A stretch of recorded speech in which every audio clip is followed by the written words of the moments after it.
नमस्कार। मैं Shrimati Phuleshwari Dongri, government multipurpose higher secondary school Jagdalpur. बच्चों, मैं आज कक्षा 11वीं के आरोह भाग से 1 से कवि राम नरेश त्रिपाठी जी द्वारा रचित कविता पथिक के अंशों का सप्रसंग व्याख्या प्रस्तुत करने जा रही हूँ। राम नरेश त्रिपाठी जी ने मिलन, पथिक एवं स्वप्न ये 3 खंड काव्य लिखे हैं। प्रस्तुत अंश पथिक नामक खंड काव्य के पहले सर्ग से लिया गया है। काव्य का नायक पथिक इस दुनिया के दुखों से विरक्त होकर प्रकृति के सौंदर्य पर मुग्ध हो जाते हैं और वहीं बसना चाहते हैं। किसी साधुजन द्वारा संदेश ग्रहण करके वह देश सेवा का व्रत लेते हैं। राजा द्वारा उसे मृत्यु दंड मिलता है, परंतु उसकी कीर्ति समाज में बनी रहती है। सागर के किनारे खड़ा पथिक सागर प्रकृति के सौंदर्य पर मुग्ध है, अर्थात समुद्र के सौंदर्य पर मुग्ध है, जो हम आगे कविता पढ़ने से स्पष्ट हो जाएगा। पढ़ते हैं कविता। निकल रहा है जलनिधि तल पर दिनकर बिंब अधूरा। देखिए, निकल रहा है जलनिधि तल पर दिनकर बिंब अधूरा, कमला के कंचन मंदिर का मानो कांत कंगूरा, लाने को निज पुण्य भूमि पर लक्ष्मी की असवारी, रत्नाकर ने निर्मित कर दी स्वर्ण सड़क अति प्यारी। सबसे पहले देखते हैं हम कठिन शब्दों के अर्थ। शब्दार्थ देखते हैं। जल निधि तल, जल निधि मने समुद्र, तल मने सतह, समुद्र की सतह। दिनकर बिंब, दिनकर मने होता है सूर्य और बिंब मने छाया, सूर्य की छाया। कमला, कमला मने लक्ष्मी देवी। कंचन स्वर्ण का मानो कांत, कांत मने होता है सुंदर। कंगूरा, कंगूरा मने गुंबज। लाने को निज मने स्वयं। लक्ष्मी की असवारी, असवारी मने होता है सवारी। रत्नाकर, रत्नाकर मतलब समुद्र। निर्मित स्वर्ण, स्वर्ण मने सोने की सड़क अति प्यारी। ये तो हो गए कठिन शब्द बच्चों। अब इसके कठिन शब्दों के पश्चात देखेंगे हम संदर्भ। संदर्भ में क्या लिखा जाता है? संदर्भ में सदैव हमें 2 बातों को याद रखना पड़ता है। एक तो है पाठ का नाम और दूसरा उनके लिखने वाले या रचने वाले कवि का नाम। तो प्रस्तुत पद्यांश हमारी पाठ्य पुस्तक आरोह 1 के पथिक नामक कविता से लिया गया है और इसके कवि राम नरेश त्रिपाठी जी हैं। ठीक है। प्रसंग, प्रसंग में जो उक्त पंक्तियां दी गई हैं, उन पंक्तियों में कवि क्या बताना चाह रहे हैं, क्या बताने का प्रयास कर रहे हैं, उन बातों का वर्णन किया जाता है। तो ये जो 4 लाइन हम लोगों ने पढ़े, उन लाइनों में कवि ने सूर्योदय के सुंदर दृश्य का वर्णन किए हैं। समुद्र के किनारे खड़े हैं और सूर्य के उदय होने का, प्रातः काल का सुंदर वर्णन कर रहे हैं। व्याख्या। पहली लाइन में देखिए, निकल रहा है जलनिधि तल पर दिनकर बिंब अधूरा। पथिक सूर्योदय का वर्णन करते हुए कहते हैं, समुद्र की सतह से सूर्य का बिंब अधूरा निकल रहा है। कहने का मतलब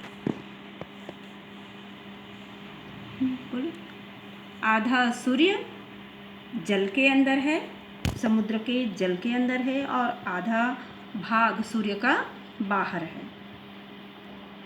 ऐसा लगता है मानो कमला के कंचन मंदिर का मानो कांत कंगूरा। उसे देखकर कवि कल्पना कर रहे हैं और कह रहे हैं, उसे देखकर ऐसा प्रतीत हो रहा है मानो वो लक्ष्मी देवी के कंचन मंदिर, कंचन माने स्वर्ण, सोने के मंदिर का क्या हो, सुंदर गुंबज हो। कंगूरा माने गुंबज बताया था मैंने, तो सुंदर कंगूरा हो। कंगूरा बच्चों सभी जानते होंगे, मंदिर के ऊपर में जो गोल गोल की आकृति होती है और सबसे ऊपर त्रिशूल लगा हुआ होता है।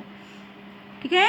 तो ये है, कवि यहाँ कल्पना करके कहते हैं सूर्य उदय जो हुए हैं, आधा हिस्सा दिख रहा है जल के अंदर है और आधा बाहर है, उसे देखकर कल्पना करते हुए कह रहे हैं मानो क्या हो, लक्ष्मी देवी के स्वर्ण मंदिर का सुंदर गुंबज हो, लाने को निज पुण्य भूमि पर लक्ष्मी की असवारी।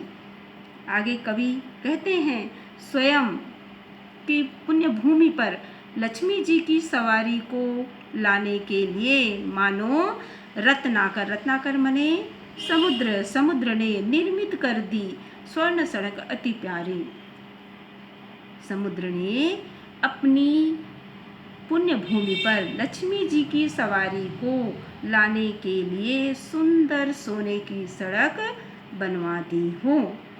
यहाँ पर सूर्य सुबह के समय जब उदित होते हैं, सूर्य की प्रकाश समुद्र के तल पर सुनहरी दृश्य प्रस्तुत करता है। ठीक है बच्चों, ये हो गया हमारा व्याख्या। अब इसके पश्चात उक्त पंक्तियों में कवि ने किन अलंकारों का या किन अलंकारों के, बच्चों आप विशेष में लिख सकते हैं कवि सौंदर्य प्रेमी है, साथ ही साथ वो कल्पनाशील भी है, अर्थात कवि के कल्पनाशील व्यक्तित्व उभर कर सामने आ रहा है।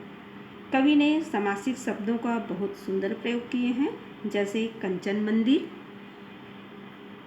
दिनकर, बिंब, स्वर्ण सड़क इत्यादि।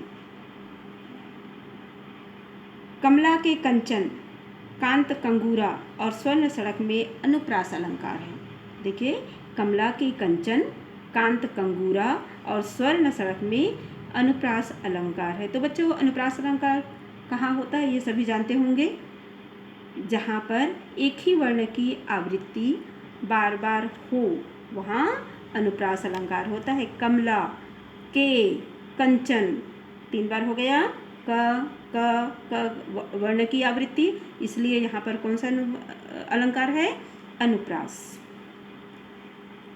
रत्नाकर ने निर्मित कर दी, रत्नाकर ने निर्मित कर दी स्वर्ण सड़क अति प्यारी में मानवीकरण अलंकार का प्रयोग हुआ है। अब यहाँ देखेंगे हम मानवीकरण अलंकार क्या होता है। तो जहाँ जड़ वस्तुओं या प्रकृति पर मानवीय क्रियाकलापों या चेष्टाओं का आरोप किया जाता है, वहाँ मानवीकरण अलंकार होता है। यहाँ पर कवि ने रत्नाकर जड़ वस्तु है, उस पर मनुष्य के समान निर्मित करने वाली, मतलब मनुष्य जिस तरह से निर्माण का कार्य करता है, सड़क का निर्माण करता है, वैसे ही यहाँ जड़ वस्तु रत्नाकर ने स्वर्ण सड़क का निर्माण की है, इसका आरोप लगाया गया है। अतएव यहाँ पर कौन सा अलंकार, मानवीय अलंकार का प्रयोग हुआ है। ठीक है बच्चों, ये तो रहा हमारा शब्दार्थ। फिर हमने आपको बताया संदर्भ, प्रसंग और व्याख्या, व्याख्या के बाद विशेष समझ में आ गया। अब इससे संबंधित कुछ प्रश्न मैं आप लोगों से पूछने जा रही हूँ, जो लिख कर रखी हूँ। देखिए, कवि ने किस काल का मनोहारी चित्रण किया है। ठीक है, कवि ने किस काल का, किस समय का मनोहारी चित्रण किया है। दूसरा प्रश्न है हमारा, स्वर्ण सड़क का निर्माण किसने किसके लिए किया है। तीसरा प्रश्न है, सूर्य का आधा बिंब जो समुद्र के जल पर दिखाई पड़ रहा है, वह देखने से कैसा प्रतीत होता है। समुद्र का आधा बिंब जो समुद्र जल पर दिखाई पड़ रहा है, कैसा प्रतीत होता है। ठीक है, धन्यवाद।